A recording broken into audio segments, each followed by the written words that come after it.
Welcome to an exclusive audio interview presented by Central Valley Business Times for your interest and information. My name is Brent Gill. I am speaking today with Mr. Colin Manuel, a most interesting gentleman who has written some unusually entertaining books about his farm in Canada and some of the animals living there.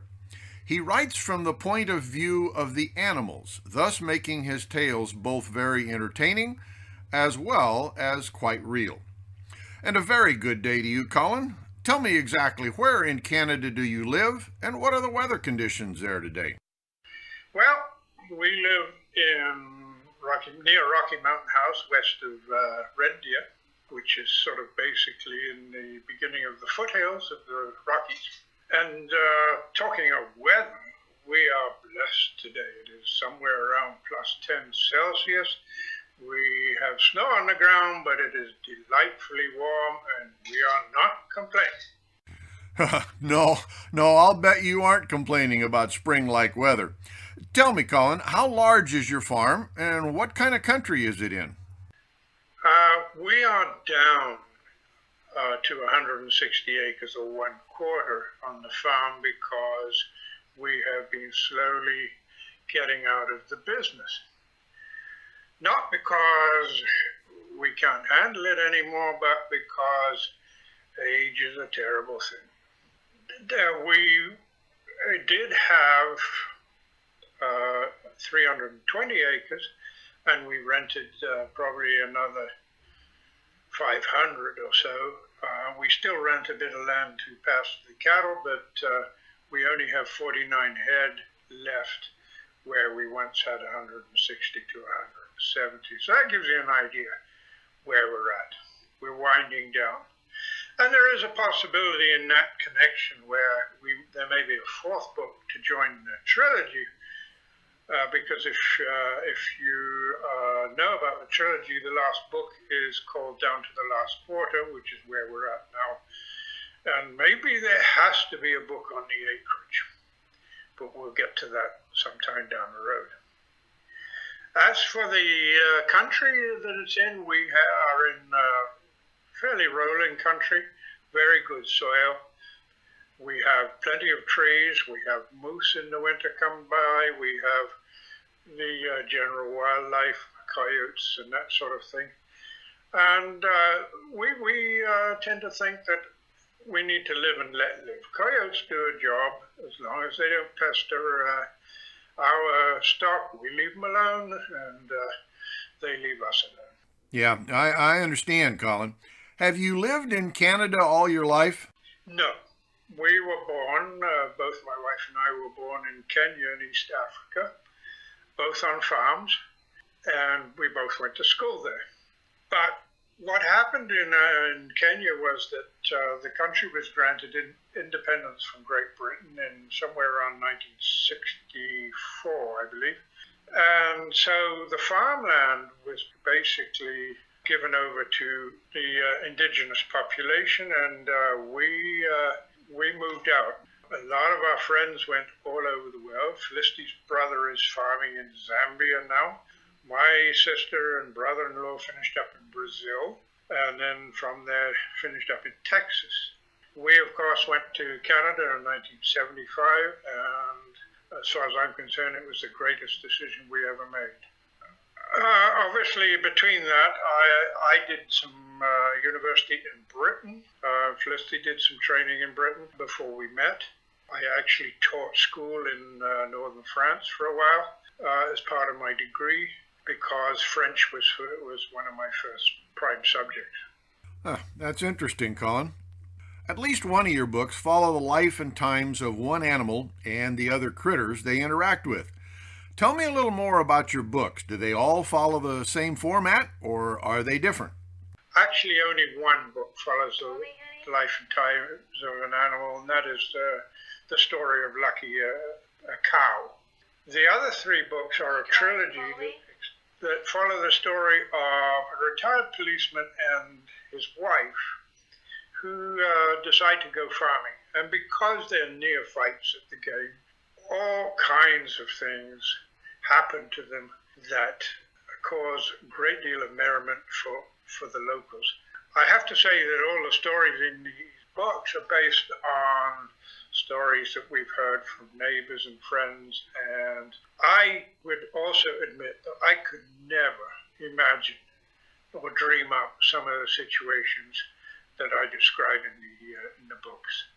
So it is authentic in the sense that all these things actually happen to somebody, not always to us. Yeah, sometimes truth is stranger than fiction, isn't it? The books all sound very interesting, Colin. In fact, in order to prepare for this interview with you, I've read a little about Lucky and her experiences, and I thoroughly enjoyed it, and I know the other readers will also. Tell me a little about the other books, Colin. The 4 books are, the first one in the trilogy is Footloose in the front 40, followed by Fancy Free in the back 30, and then the third book is Down to the Last Quarter. If these books sell well enough, I can see myself writing the last book, Down to the Acreage, simply because that's probably where we'll end up, on an acreage. Lucky is about a cow, and one of the things I've always enjoyed is, and any farmer will tell you this, is if they have livestock, is that livestock do have personalities. And I wrote the story about Lucky as a cow with more than enough personality and a bit of attitude to go with it. And so, again, that was based on some of the situations that we have faced on the farm. They're interesting enough. As I say about Lucky, the one that you had experience with, one of the universal truths I'd like to talk about is the fact that I believe, and I always have believed, that animals are sentient beings in their own right. And that means that they can have a personality and they have a right to life just as much as we do.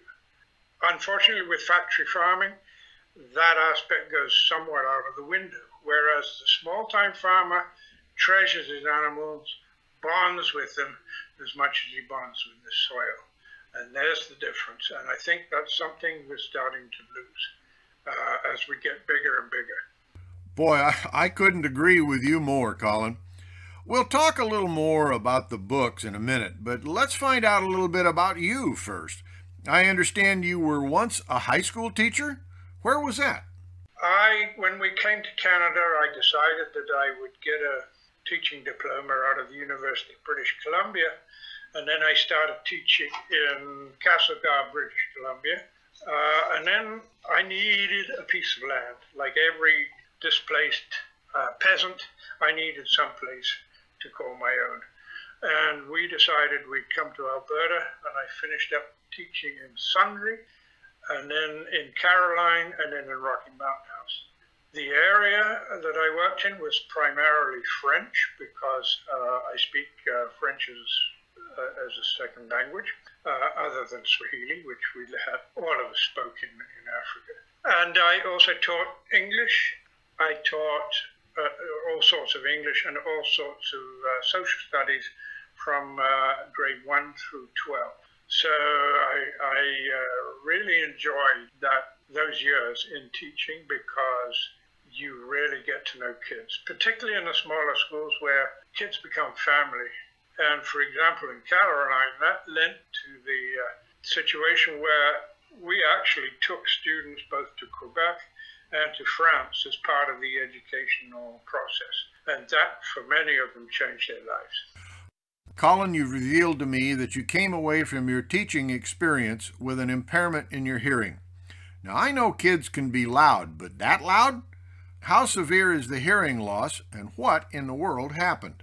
Well, the school authorities decided it'd be really neat to have a rock concert to promote school spirit, and we all adjourned to the community center, and I, of course, had to supervise the kids. I found the music deafening, to say the least.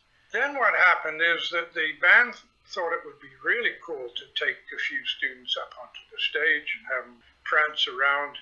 And then they thought it would be even cooler to bring some teachers up there. Unfortunately, I was one of the teachers that got grabbed, The rest is history, because my right ear in particular was up against the speakers, and I lost my hearing within 3 weeks. I went to the hearing specialist in Red Deer because I knew something was radically wrong, and he said, "You were exposed to a very loud noise in the last little while." I said, "Yeah." He said, "Well, what was it?" I said, "It was a rock concert." "Oh," he said, "that would do it. But," he said, "my advice to you is not to pursue it because you're a farmer as well, and try to sue the school board or whatever, you would find that they would tell you that you were exposed to loud machinery and all that stuff. So don't waste your time. Take early retirement. Do something else." And that's what I did. And we retired, and we expanded the cattle herd, just to give you an idea how fate can be unkind. And lo and behold, about 2 years later, we hit mad cow disease in Canada. The whole cattle industry went down the chute. We survived simply because we had no other choice. Yeah, we had severe debt, but we made it. And I'm very proud of that. And the reason we made it is that we were a family, a farm family that worked together. We did everything we could. We expanded into pigs. And yes, by the way, there is a pig book in the offering, Life of a Pig. So yeah, we had to survive. The other thing is that when you get an impairment like this, you have to adapt. You can't just sit there and say, "Well, this is very unfortunate. Who's going to come to my help?" And one of the things farmers will tell you is you have to help yourself. And that's what we did. Yes, I can certainly understand that. Colin, in order to be able to do this interview, you are recording your answers to my written questions up in Canada and have sent the answers to me in California via email. Once I had them in hand, I've blended them together to make a complete interview. Thank you very much for your patience in this matter. When you start writing a book, what is your goal? What do you want to accomplish? With farming, I want to celebrate who we are. Nobody very much celebrates the farmer. They're the most undervalued group in probably society because nobody sees them there. They're always out on the farm. So they're unappreciated. People always talk about food and how much it costs. If you look at the North American consumer, they spend less than 10% of their disposable income on food, although that is changing now. Go to Europe and see how much they spend on food there, and you'll get a tremendous shock. So things are changing in that respect. The goal then is to celebrate who we are, and to celebrate our animals, to celebrate the land. Land is sacred. It is one of the most irreplaceable resources we have. To me, and to a lot of farmers, it is devastating to see how much land is wasted or defiled with our industrial processes. That is going to become more and more of an issue, but unfortunately, once you have destroyed the land, it takes a very, very long time to rejuvenate it. So that's one of the issues. I also want to look at the positive side of life on the farm, not the negative side. I could tell you stories about how tough it is, and that's not the point. The point is that the farmers on the land, the small farmers, have to be resilient. They have to be very independent. They have to be very strong-willed, or they would not survive.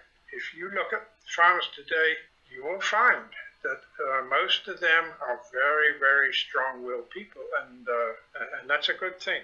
When I write about Africa, that's another world. Africa is a world that is very poorly understood.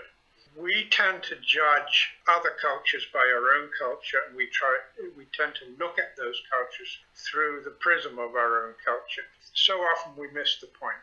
And so when I write about Africa, I try and write about Africa from that culture's point of view. And I grew up in some very tough times. We survived the Mau Mau Rebellion in 1952 when the emergency was declared, and it was nasty.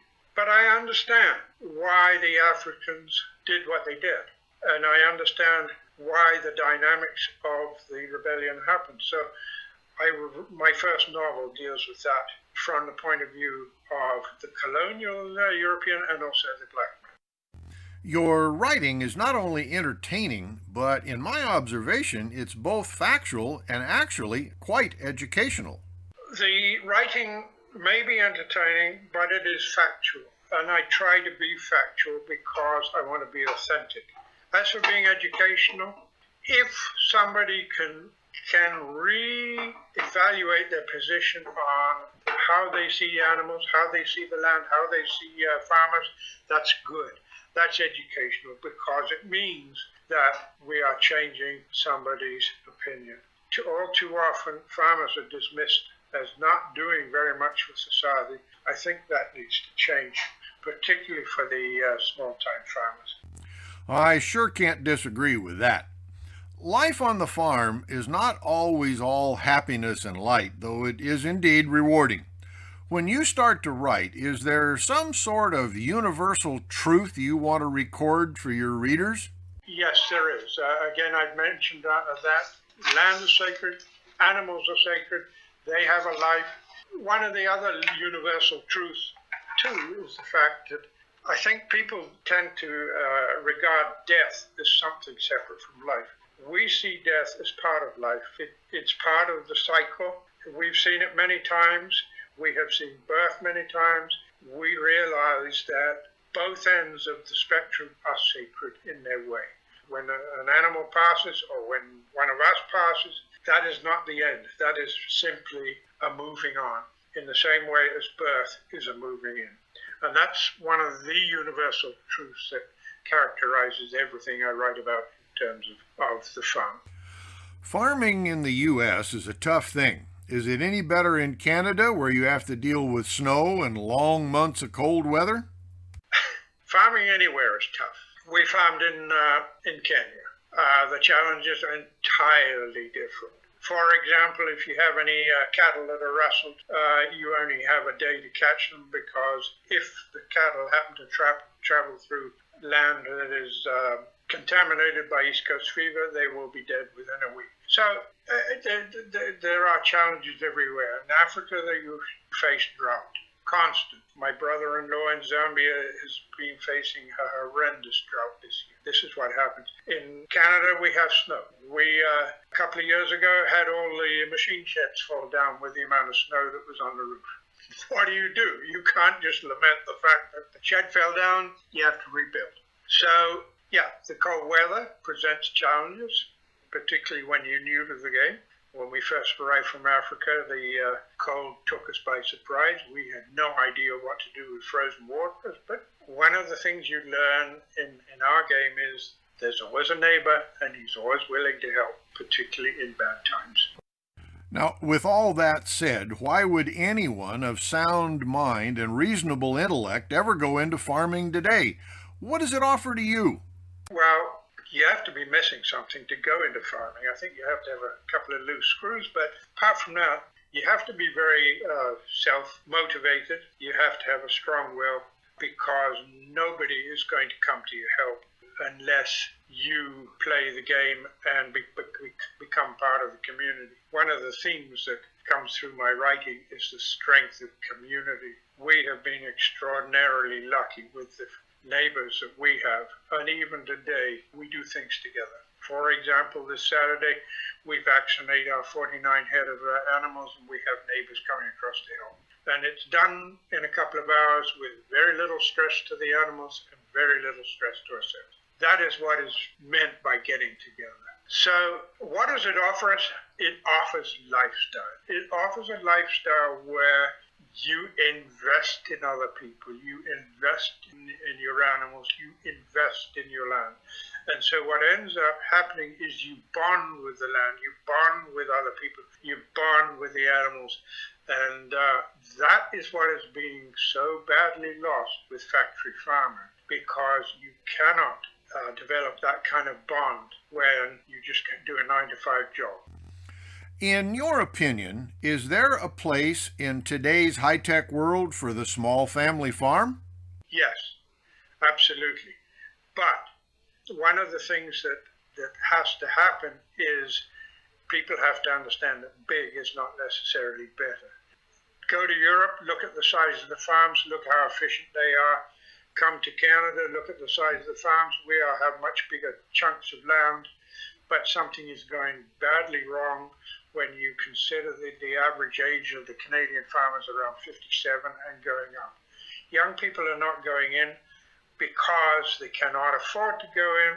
And why can they not afford to go in? Because land is no longer land, it is real estate. And so what's happening is that young farmers cannot afford land when it is up for sale for somebody to build a fancy house on top of a hill. That's where it goes.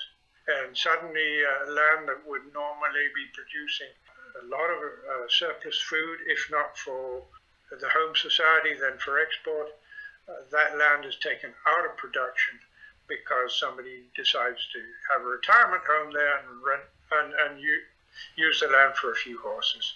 That's sad. Yes, it is sad. And they're just not making any more land right now. Well, let's change the pace a little bit. In your opinion, why are so many farmers so unique, maybe even a bit on the ornery side?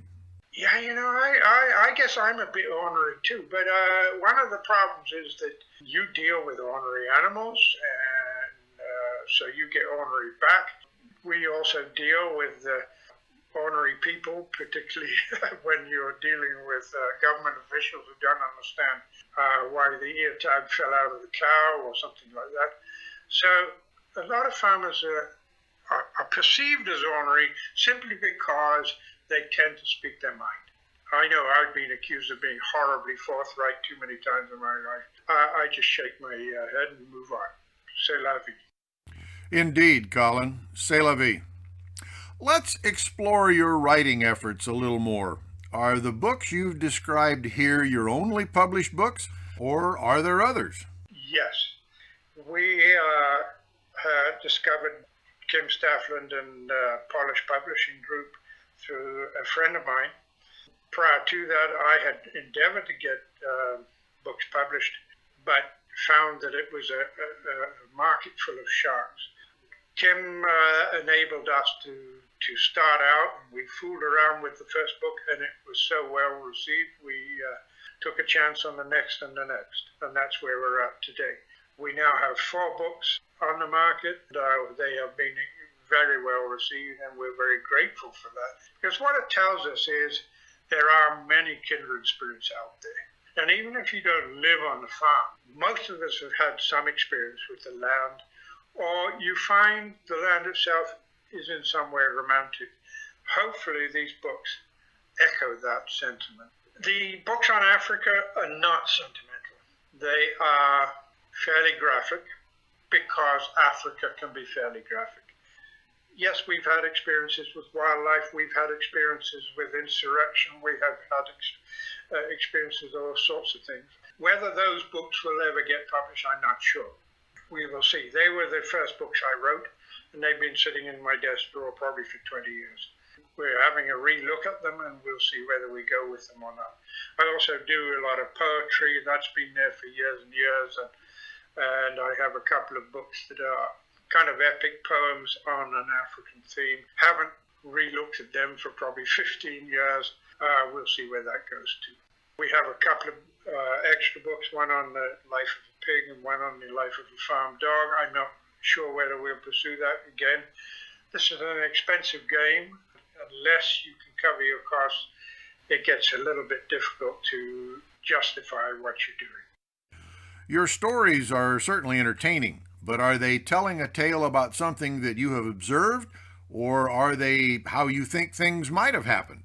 In most cases, particularly with the agricultural stories, they're either based on our own observations, our own experiences, or the experiences of neighbors. And as I pointed out before, we have wonderful neighbors.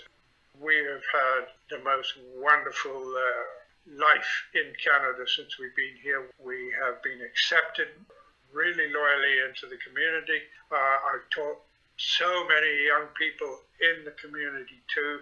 Those people have always been grateful for our being there and for providing a unique perspective on life in general. So yeah, we have been very lucky.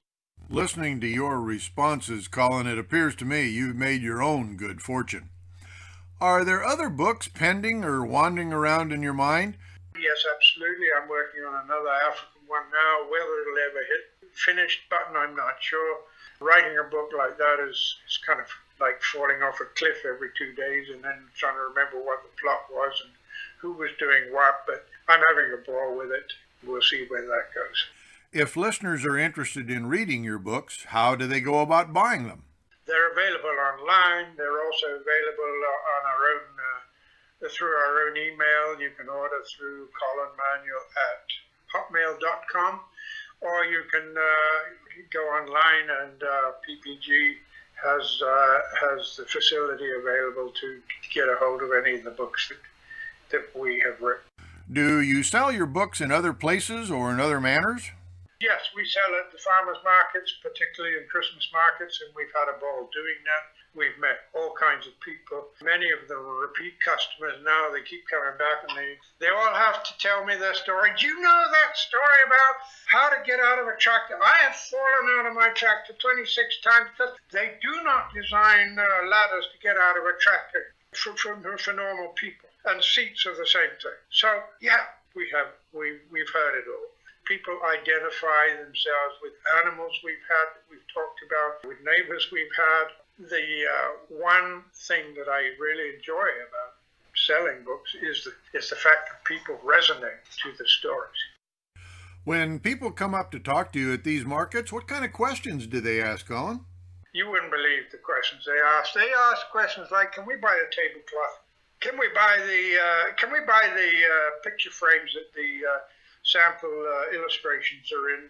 Can we? Is any bad language in this book? And what do you say to that? So I've now come up with the answer that is there likely any bad language in an agricultural disaster? Oh, maybe. Well, maybe there's some, but I don't go out of my way to incorporate it. The other thing you've got to remember about the small-time farmer, and I think that's what makes a lot of what we do so much fun, is, as a friend of mine from Kenya actually said, he said, you know, your farms always resemble an agri-museum. You've got all the machinery for the last 50 years lying around the place. And I said to him, yeah, but that's because we use a lot of it. And so, yeah, we are something of a museum. And that's why I look a bit like a fossil. But that's the way the thing goes. We've had so much fun from that. I wouldn't change it for a minute. I won't tell you any of the other questions they asked because some of them have been so hilarious and so out of context.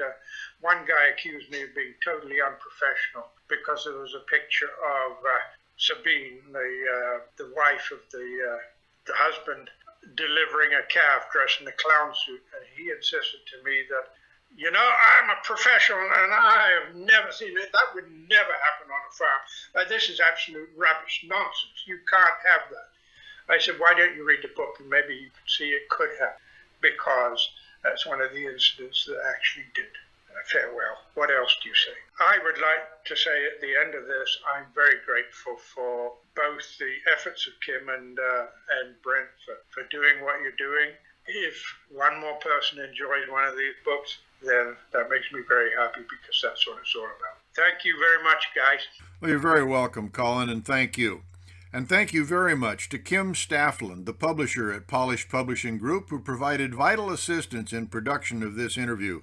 It's been a real pleasure putting this together, creating the questions, receiving your answers, and then blending them all together into a finished product. This is Brent Gill for Central Valley Business Times.